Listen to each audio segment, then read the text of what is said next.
ng Northern Luzon Command. Narito ang detalye. Napapahala ang halos 600 pamilya ng Zone ABC, Barangay San Miguel, Tarlac City sa posibilidad na mapaalis sila sa kanilang mga tirahan. Binabawi na raw ng Northern Luzon Command ang lupaing sakop ng military reservation. Pero duda ang mga residente sa eviction letter ng NORCOM na may 6 na pong araw na palugit. Walang programa ng NORCOM. Basta ang topic lang ng NORCOM is i-demolish kami. Hindi namin alam kung saan kami pupunta. Hinain pa ng mga retiradong sundalo ang pagpapaalis. Kayong pati naman silang nagsilbi sa gobyerno. Questionable rin daw kung saan mapupunta ang 500 pisong upa nila buwan-buwan base sa MOA ng NORCOM. Una-una, hindi mo kami kusang tumira dito. Pinatira kami dito, ginawang barangay ito.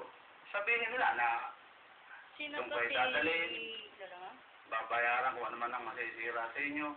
Pero nanindigan ng NORCOM na matagal na itong plano bilang bahagi ng AFP modernization. Ito'y napakatagal na at marami ng naantalang plano dito at nagkaroon na rin ng napakaraming dialogue ayon na sa general orders na natanggap ng pamunuan ng NORCOM na i-clear ang lahat ng military reservation at ito siya sa illegal sectors.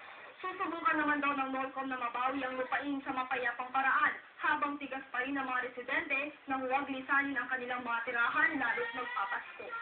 Giselle Capua, Patrol ng Pilipinas. Susunod, daang-daang pamilya ng Merry Christmas sa Christmas